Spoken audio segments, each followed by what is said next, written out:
Emang ini negara lu, rakyat? Hah? Emang demokrasi ini untuk kita, rakyat? Enggak. Bayangin orang dengan elektabilitas nomor 1 di DKI Jakarta tidak bisa nyagup keinginan rakyat untuk punya dia sebagai gubernur, tidak bisa terwujud. Tuh, emang ini negara lu, rakyat? Hah? Emang demokrasi ini untuk kita, rakyat? Enggak. Ini adalah surganya para elit partai. Pandji Pragiwaksono begitu galak mengkritik keluarga Joko Widodo. Namun demikian belum menghadapi Romi Soekarno.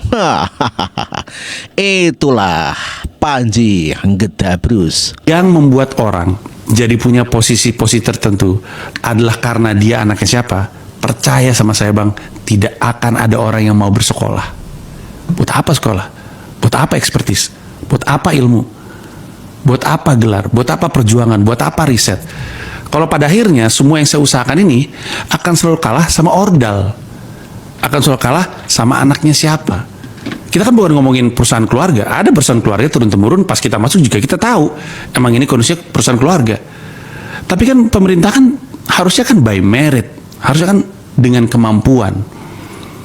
Kalau Presiden Republik Indonesia saja kemudian membuat anaknya bisa jadi wakil presiden, kemudian anak yang satu lagi baru 3 hari masuk sebuah partai udah langsung jadi ketua umum partainya, lalu ada satu yang jadi wali kota, kemudian pengen jadi gubernur, dan ada, kalau kita lihat berita ntar ada ponakannya lah, ada omnya lah, apa segala macam.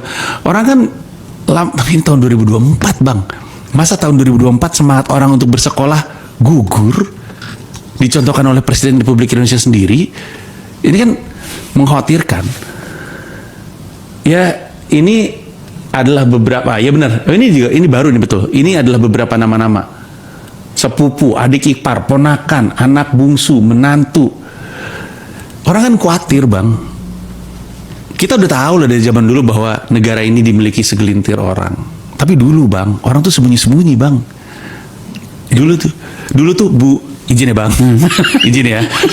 Yang Ibu Megawati katakan di depan umum dulu sembunyi-sembunyi kan, yang bilang aku pokoknya pengen punya 7 menteri.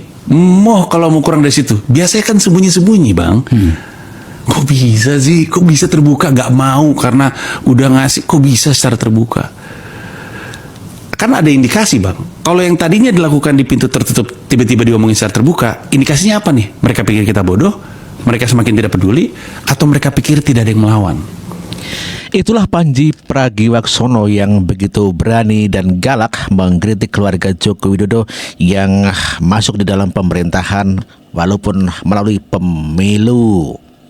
Pandji juga mengatakan kalau Pak Jokowi tidak beres, dan inilah pernyataan Pandji. Dari isu yang beredar ini sekarang tuh ada kekhawatiran sendiri atau enggak Ji? Soal Gibran jadi cawapres? Gue sangat khawatir sama Pak Jokowi sebenarnya. Kenapa? Nggak beres menurut gue. Menurut lu tuh ya?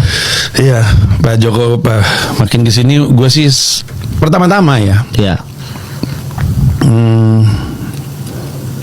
Gue mempertanyakan Pak Jokowi sebagai seorang ayah sih. Oke. Macam apa yang dia adalah Presiden Republik Indonesia. Abis itu dia ngeliat anaknya Kaisang masuk ke sebuah partai, tiba-tiba jadi ketua umum. Dalam baru 2 hari masuk PSI, tiba-tiba jadi ketua umum. Temen lu ya, maaf. Enggak ya.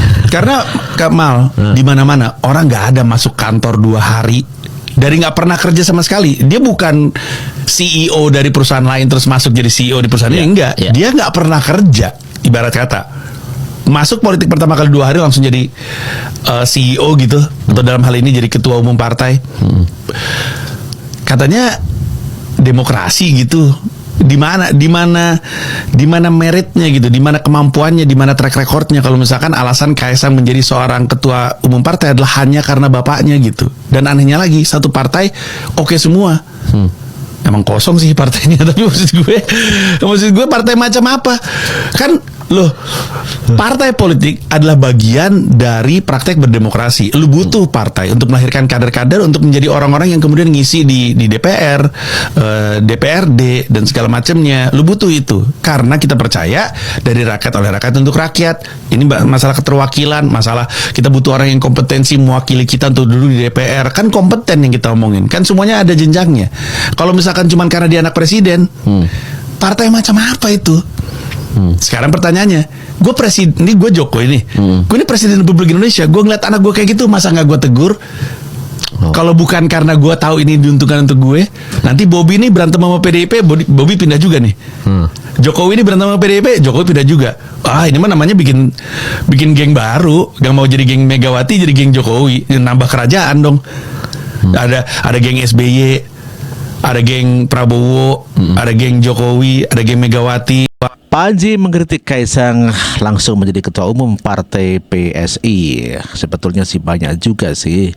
Kalau partai membutuhkan orang, bisa saja orang luar bisa menjadi langsung jadi ketua umum. Namun demikian Panji begitu galaknya kepada keluarga Joko Widodo. Namun demikian ternyata Panji melempem menghadapi Romi Soekarno. Namun demikian Panji begitu mengenai Romi Soekarno, dia malah menanyakan kapan ya akan ada peringatan Darurat Jilid 2. Malah dia yang menanyakan, harusnya kan dia yang action seperti pada saat kemarin. Aduh, Panji. Ngomongin soal dinasti Soekarno yang tampak sekali usahanya ingin memperpanjang kekuasaan dinastinya lewat Romi Soekarno dan Pinka Haprani yang belakangan ini lagi diomongin sama banyak orang. Dan di video ini kita akan bahas kapan kira-kira kita kembali turun ke jalan untuk demo peringatan darurat part 2. Di konten silakan. Panji Pragiwaksono, akhirnya ada yang berani komentar terkait Panji Pragiwaksono. Ada orang kampung yang mengatakan orang ini kalau bicara Mulyono dan keluarganya powernya 999%. Tetapi kalau bahas yang lain yang bahkan di dinasti beneran soft banget. Ketahuan belum nonton utuhnya, demikian kata Panji Pragiwaksono. Dan dia menjawabnya, semangat beda dengan ngebully Mulyono, apalagi kalau anaknya Gibran dan Kaisang. Kaos aja lu bermasalahkan. Kalau ke keluarga Jokowi dia pakai samurai tajam, kalau ke yang lain dia pakai samurai main-mainan. Itulah kritikan warga masyarakat kepada Panji Pragiwaksono. Kalau dinasti stand up, Bang, udah dibahas oleh gue dan Mega secara langsung, cek aja di YouTube-nya. Itulah Panji Pragiwaksono yang akhirnya tidak berkutik dan melempem menghadapi Romi Soekarno. Banyak orang, termasuk saya sendiri, itu meramaikan praktek politik dinasti klan Mulyono yang tadi baru aja kita bahas. Tapi kelihatannya klan Soekarno Putri, Soekarno Putra mengatakan hold my teh dan melakukan aktivitas tersendiri untuk membangun politik dinasti. Bapak Arteria Dahlan, seorang politisi senior dari PDIP, mundur untuk memberikan kursinya kepada Bapak Romi Soekarno yang merupakan cucu dari Pak Karno.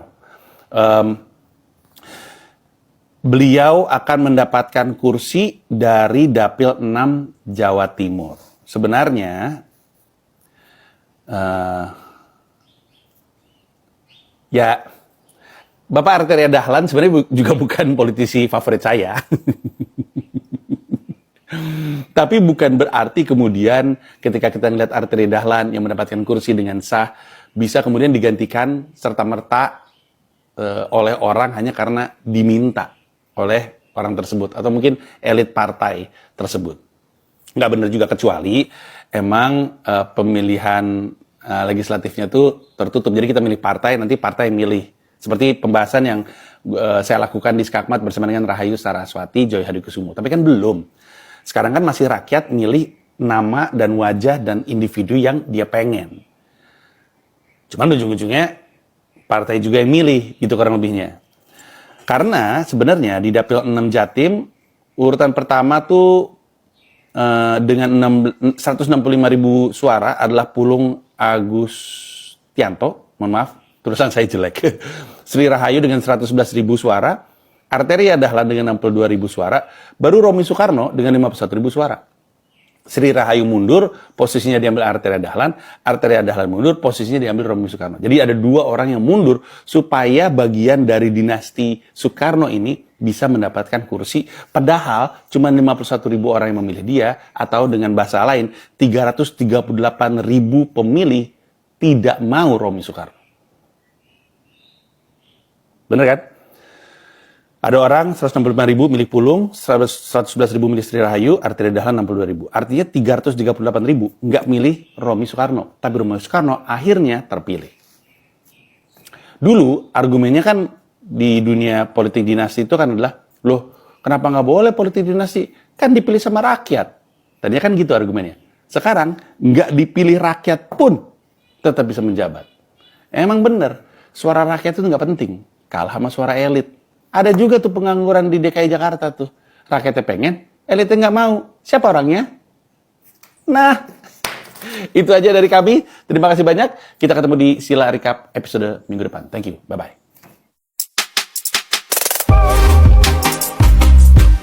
Reklamasi kemerdekaan rakyat. Believe in God. Kalau emang lu bener-bener duduk dialog sama